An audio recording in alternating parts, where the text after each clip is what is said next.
I learned something quite recently, and I felt that over the course of my life, I have been swindled. In fact, over the course of my married life, I have been swindled. You see, I was led to believe that Christmas trees are something that you put up right as you're coming to Christmas Day.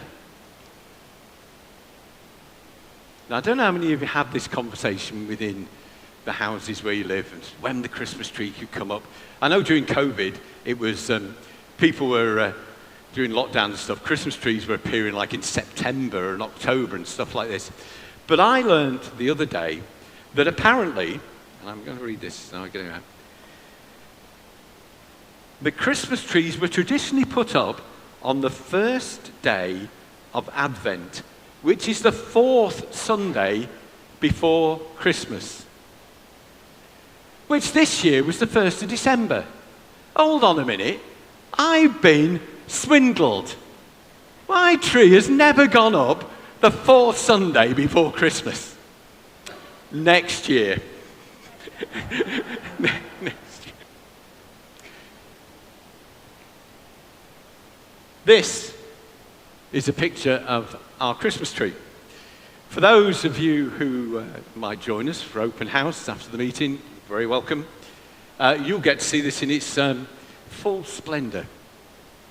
I am married to a very talented lady who is very gifted and very creative, and I just do the hand, can you hand me a, can you, and I'm just the person who sort of stands there holding the beads while we're trying to wrap them around it, and holding the lights while we're trying to wrap them around it. So this is all Ali's work, really. On our tree, we have various decorations. Some of these are just sort of your normal shop bought sort of things, but other of them have a significance.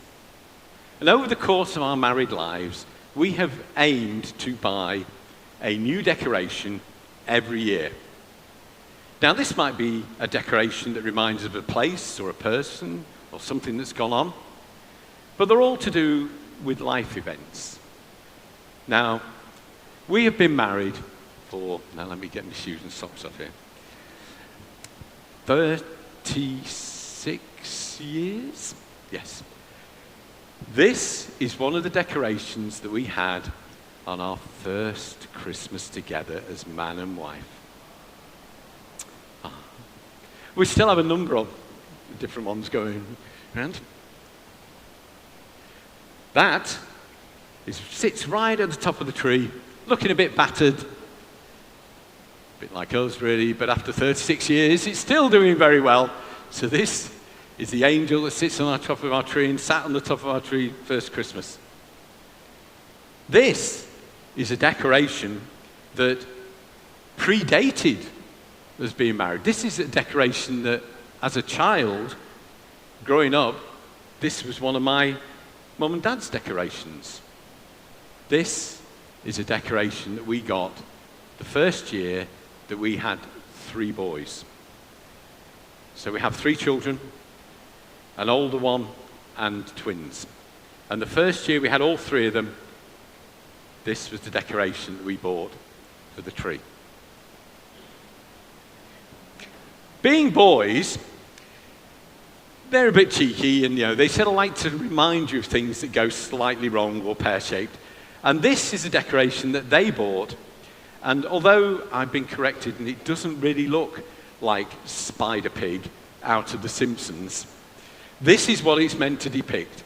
Because the boys like The Simpsons, we put The Simpsons movie on. Every time we put The Simpsons movie on, Ali went to sleep. Guaranteed Ali went to sleep. So the boys thought, Spider Pig is coming to live on the tree. Now you'll never guess what that was to represent and the year that was. That was the decoration from the year of lockdown. This is a decoration which we got some people in the church very generously when I reached a certain milestone age, which they thought was 60, but I think it was probably about 50 or 40. I can't remember which one it was. Clubbed them, put some money together, and we went on a great train trip up to Scotland, and we visited a glass studio, and this was from there. This is from a place which I recommend you only visit at Christmas time, because we went to the place that this is from in mid-July. This is from Edinburgh, and it's from the Christmas shop. And you've got a bright sunny day, you're walking down the Royal Mile in Edinburgh, and you get into this shop, and suddenly you're overwhelmed with Christmas. There's carols going, there's Christmas just everywhere. But we thought we had to buy something, so we did. This is a decoration, we've got a number of these, and this reminds us of Ali's dad, who sadly has passed away now. But we've got a number of these that just bring him back to memory. This is a little snowman. Sorry, it's got a bit fuzzy on the, as I've blown this up. This was knitted by Ellie's mum. So it reminds us of her and her love. This is another homemade decoration, and this was made by somebody who grew up in this church, who doesn't live around here anymore, who used to babysit our children, who's kept in touch with us, and they made us this. And it reminds us of her and her husband and her family. And there's some things that are precious to us and special to us that are on this tree. There's a squirrel, red squirrel. And then there's things like this, which Ali sort of, in case you forgot about me, just bought this to put on the tree. Cheery Mike. I can't read the rest of it, we won't go over there. And then this is this year's.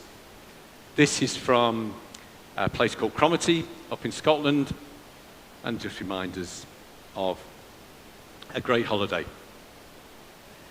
There's all sorts on that tree that remind us of special places, special people, special times, some hard times. But above all else, they remind us of the faithfulness of God and the goodness of God through our lives. In Hebrews chapter 11 and verse 21, we read these words. By faith, Jacob, when he was dying, blessed each of Joseph's sons and worshipped as he leaned on top of his staff. You know, it wasn't that Jacob was sort of, yes, he was old. And I'm not going to go into the older person joke because John's had enough over the course of the years. But it wasn't that he was sort of leaning just for support. As he was leaning on his staff, he was leaning on what reminded him of all the goodness and the faithfulness of God over the course of his lifetime.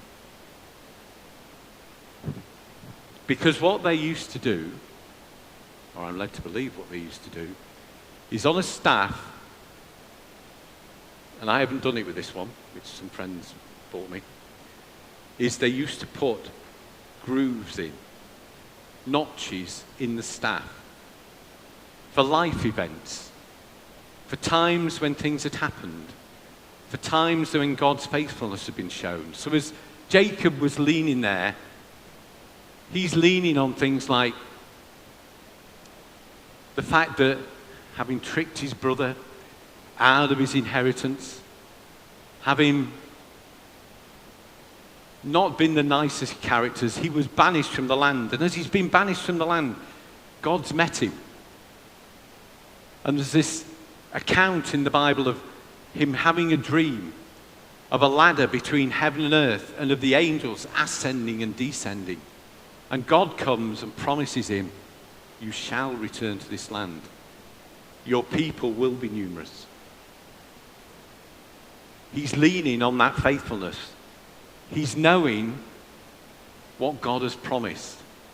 He's knowing that that has become true. He's leaning on the fact that God provided him a wife.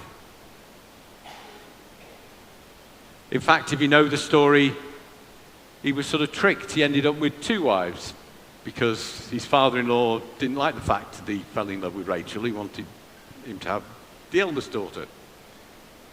But he's leaning on the faithfulness of God, that God let him escape out of that situation, that God set him free, that God provided for him in that situation.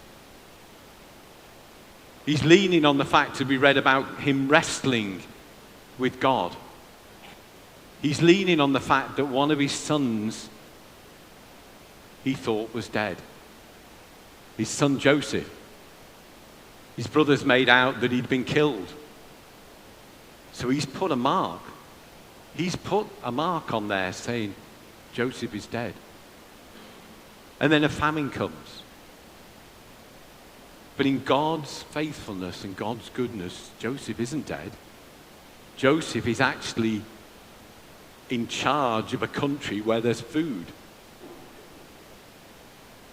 And he's leaning on the fact that he found out that his son was still alive. He's leaning on the fact that God had got this plan working, and then God's faithfulness, it came to pass. And that he could be reunited with his son, that he would be provided for miraculously, that his nation would be provided for miraculously. He's leaning on the faithfulness of God. As part of the Christmas story, we read about some other people who will have had these. And we're just going to read Luke chapter 2. And we're going to start at verse 8. And there were shepherds living in the fields nearby, keeping watch over their flocks at night. An angel of the Lord appeared to them, and the glory of the Lord shone around them. And they were terrified. But the angel said to them, "Do not be afraid. I bring you good news that will cause great joy for all people." Are we still on this page? We're still on this page. Today in the town of David, a Savior has been born to you. He is the Messiah, the Lord. This will be a sign for you. You will find a baby wrapped in cloths and lying in a manger. Suddenly, a great company of the heavenly host appeared with the angel, praising God and saying, "Glory to God in the highest heaven, and on earth peace to those on whom his favor rests." When the angels had left them and gone into heaven, the shepherds said to one another, "Let us go to Bethlehem and see this thing that has happened, which the Lord has told us about." So they hurried off and found Mary and Joseph and the baby, who was lying in the manger. When they had seen him, they spread the word concerning what had been told them about this child. And all who heard it were amazed at what the shepherds said to them. But Mary treasured up these things and pondered them in her heart. The shepherds returned, glorifying and praising God for all the things they had heard and seen, which were just as they had been told. And there were shepherds living out in the fields nearby, keeping watch over their flocks at night. See, these guys would have had staffs. What would be on their staff? Maybe not quite as, we would say, important as what Jacob had. But there will be equal encounters, equal life events marked on their staff. And as they're out in those fields, they would have with them a record of their life, a record of the things that had happened in their life. Maybe it was, now I'm being flippant here, but the first lamb that I helped give birth to. Or maybe it's the first time they were trusted to look after the flock themselves. Maybe they were married. Maybe they had children. Maybe they'd seen the death of a sibling or the death of a parent. Maybe they'd had an experience of God. All marked on there. And they were out in the field with their staffs. The thing that marks them out above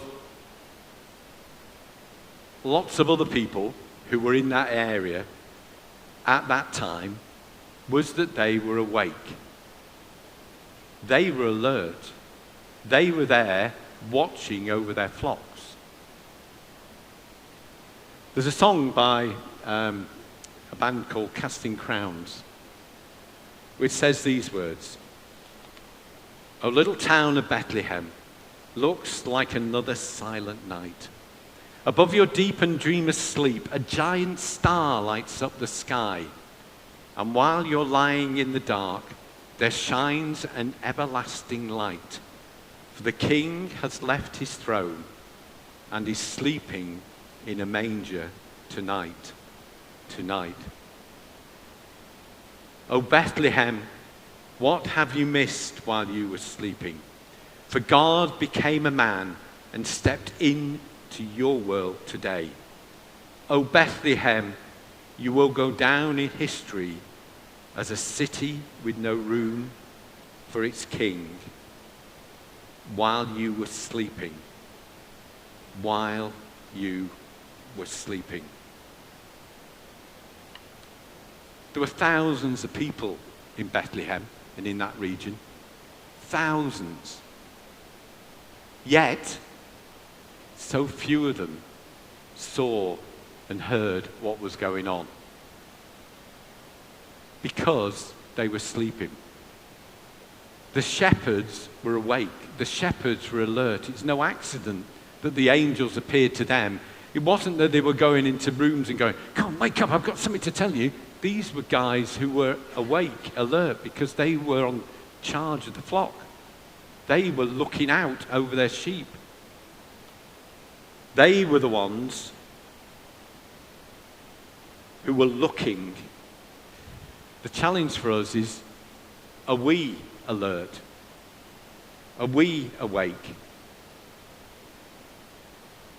The shepherds were also the ones that heard. The angels came and they spoke.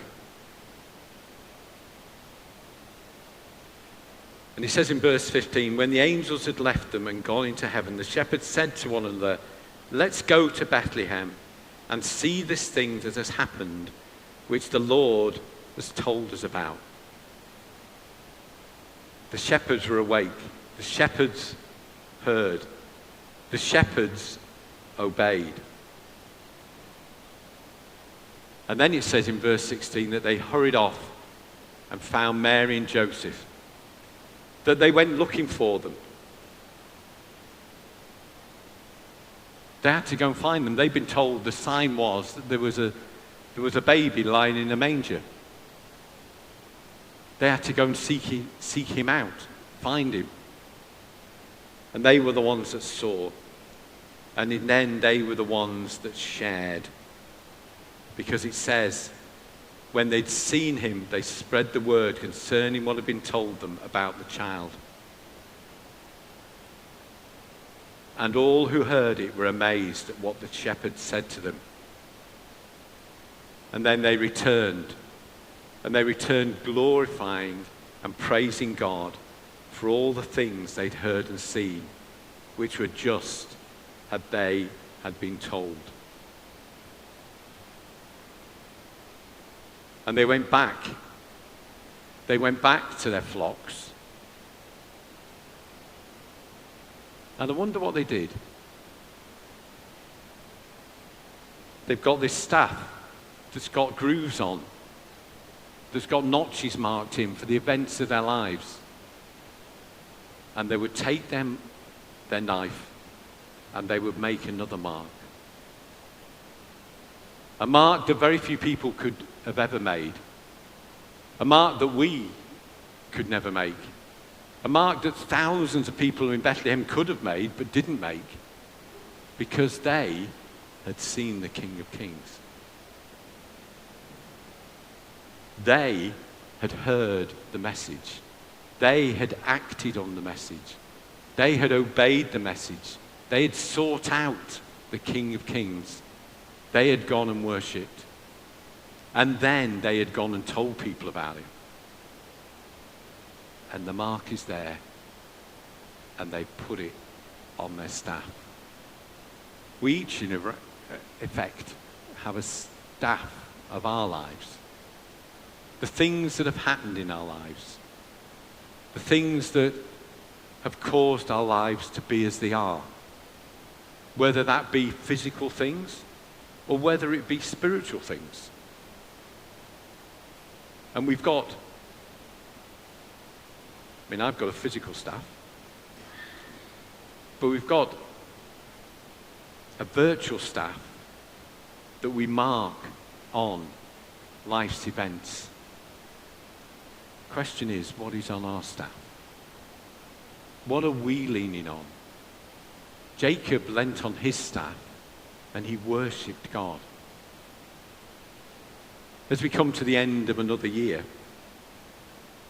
sometimes people use it, some of us use it as a time of reflection, and we look back. And as you saw from our Christmas tree, we will have something that we'll put on the tree that marks where there's somewhere we've been that year, or, as in the loo roll, something that's happened that year, whether it be good or bad. So as we come to the end of the year, what mark are we going to put on our staff? What would you hang on your tree to say this is what has happened this year?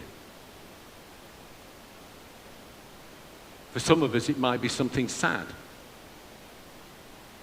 But yet, even in that sadness, there will be a knowledge that God has been faithful and God has been with us.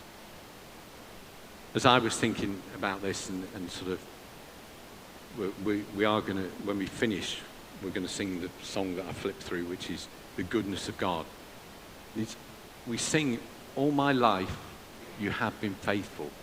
All my life you have been so, so good. And you look and you think, what is there?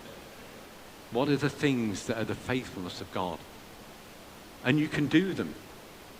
I sat there and I could think and look through my life and go, yes, that is the story that God has been creating in my life.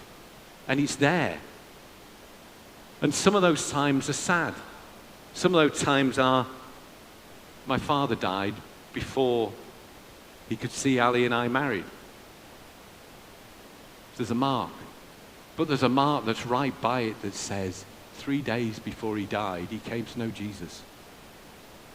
And it's there. It's marked. There's the point at which we come to know Jesus. There's the point in which he baptized. The point in which we're baptized in the Spirit. The point in which we see God provide for us in miraculous ways that were just beyond comprehension. There's the goodness of God all the way through our lives, even in the sad times. And as we come to Christmas, is it that there's going to be lots going on while we're sleeping? Or is it that we're going to come into Christmas awake and aware that there's more from God, that God wants to speak to us at this time of year? That it isn't something that just passes by and we just sort of put the knots there. Yeah, great mince pies in 2024. And that's the thing that it marks out. Yeah, for some people in Bethlehem it would have been, I had a great time down the pub when we came for that census. But the King of Kings had been born and was in a manger, in a stable. And the shepherds who were awake had seen and heard and responded and went and obeyed and went and saw. And it was just as they had been told. And God has got so much for us. And it is just as we have been told. So this Christmas, let's not be asleep. Let's not just let it pass us by. Let's be awake and aware that as we reach the end of the year, there'll be a mark on there. Yes, there's other things that have gone on in the course of the year, but over this Christmas there'll be, yeah, God spoke to me and said this, or God's moved in that person's life, or they just came and worshipped with us on Christmas Day, and that I would have never thought I'd see them in a church building, or I needed something from God, and never mind all the presents under the tree, but God just gave me. And we can mark it as a notch, and it can hang on the tree, that it can be there for us for the future, that we can look back, and as we face challenging times, or as we go through something, we can lean there and know, I've got all this measure of the faithfulness of God all the way through my life, and it's there. I haven't got anything else to say, because it is all about the faithfulness of God. But it's also about being awake, that we don't miss what God's got for us. That it might not be while we were sleeping. So we're just going to, not quite going to ask the musicians to come back yet, because we're going to finish by singing the goodness of God, which includes that, all my life you have been faithful. But I'd like us just to spend just a couple of minutes so that when we get to that song, it isn't that we're just singing it as words that are just sort of, yes, we know this is the truth, but actually we've thought it through and it's dropped down into we've remembered certain events as we're singing it. We're saying, all my life you have been faithful. In our minds we're going, because of that, because of that, because of that, because of that, because of that, because of that. We'll keep going, because of that, because that's what the song is about. That's what the staff was about for the shepherds. A record of the faithfulness of God. So we're just going to be quiet for a moment or two. Or if you get excited about what God's reminding you about, don't be quiet. Just speak. I love you, Lord, for your mercy never fails me. All my days I've been held in your hands. From the moment that I wake up until I lay my head, oh, I will sing of the goodness of God. Because all my life you have been faithful. And all my life you have been so, so good. With every breath that I am able, oh, I will sing of the goodness of God.